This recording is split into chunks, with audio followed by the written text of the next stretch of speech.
અમદાવાદ ગ્રામ્ય જિલ્લામાંથી એક ચોંકાવનારી ઘટના સામે આવી છે, જેમાં બિહારના મુખ્યમંત્રીને ધમકી આપનાર આરોપીની ધરપકડ કરવામાં આવી છે। સાણંદ પોલીસે આ મામલે ઝડપી કાર્યવાહી કરી આરોપી શેખર યાદવને કસ્ટડીમાં લીધો છે। માહિતી મુજબ આરોપીએ 3-4 દિવસ પહેલા સમ્રાટ ચૌધરીને મુખ્યમંત્રી પદ માટે જાહેર કરવામાં આવ્યા બાદ ધમકી આપી હતી। આ અંગે બિહારના મુંગેર જિલ્લાના એસપી અને અમદાવાદ ગ્રામ્ય એસપી વચ્ચે સંકલન કરી તપાસ હાથ ધરાઈ હતી। તપાસ દરમિયાન આરોપી સાણંદ ખાતે હોવાની માહિતી મળતા પોલીસે તેને ઝડપી પાડ્યો હતો।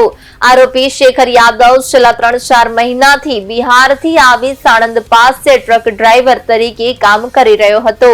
તેણે અગાઉ પોતાના ગામમાં થયેલી મારામારી બાબતે અરજી કરી હતી અને તે અરજી પર ઝડપથી કાર્યવાહી ન થતા અસંતોષ વ્યક્ત કરી મુખ્યમંત્રીના કાર્યાલયમાં ફોન કરી ધમકી આપી હોવાનું સામે આવ્યું છે। પોલીસ અનુસાર આરોપી માત્ર 8મું ધોરણ ભણેલો છે અને પ્રાથમિક તપાસમાં વ્યક્તિગત વિવાદને કારણે આ પગલું ભર્યું હોવાનું જણાઈ રહ્યું છે। હાલ પોલીસે વધુ તપાસ હાથ ધરી છે। બિહારના મુખ્યમંત્રીને ધમકી આપનારી આરોપીની ધરપકડ કરી છે। કોણ આરોપી છે અને શા માટે ધમકી આપી? તારીખ 15/4/2026 રોજ બિહારના મુંગેર જિલ્લાના સંગ્રામપુર પોલીસ સ્ટેશન ખાતે બિહારના જે નવનિયુક્ત ઓનરેબલ મુખ્યમંત્રી શ્રી છે એમને ધાકધમકી આપતા એક વ્યક્તિનો ફોન હતો એમના ઓફિસ ખાતે। તો એ બાબતે સંગ્રામપુર પોલીસ સ્ટેશને એફઆઈઆર નોંધવામાં આવી હતી બીએનએસ કલમ જે ક્રિમિનલ ઇન્ટિમિડેશન છે એના અંતર્ગત।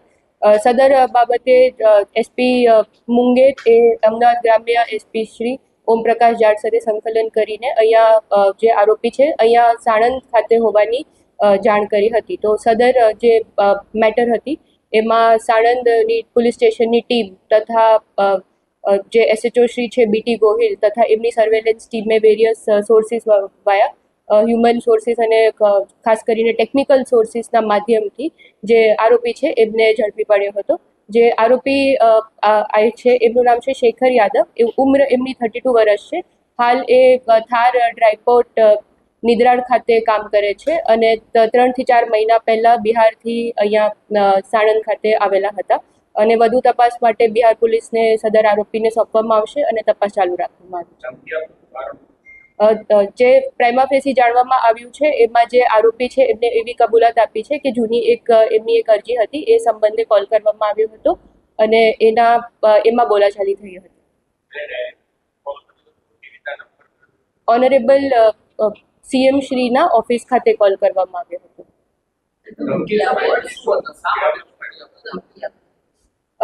ઓનરેબલ સીએમ શ્રીને જાનથી મારી નાખવાની ધમકી આપવામાં આવી। એક જૂની મારામારીની વિશેની એક અરજી હતી ત્યાં બિહાર ખાતે। એ બધું તપાસ ઉપર ચાલુ રાખ્યું છે।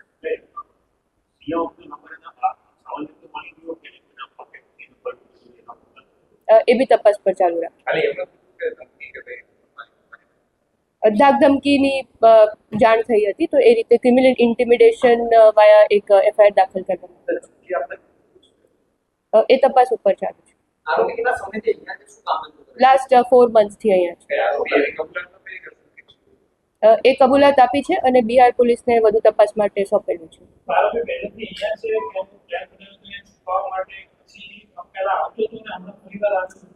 આરોપી લાસ્ટ 4 મંથથી અહીંયા થાર ડ્રાયપોર્ટ ખાતે કામગીરી કરે છે અને અહીંયા છે એનું જે હાલ એ મૂળ ત્યાં બિહારનું છે।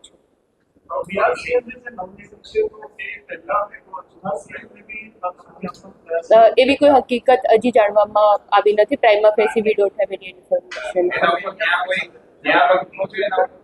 ના, આરોપી ઉપર અગાઉ કોઈ ગુના દાખલ થયેલા હજી સુધી ધ્યાનમાં નથી। આરોપી અહીંયા થાર ડ્રાયપોર્ટમાં જ્યાં કામ કરતો હતો ત્યાં ટ્રકમાં જ રહેતો હતો, ટ્રક ડ્રાઈવરની કામગીરી કરે છે।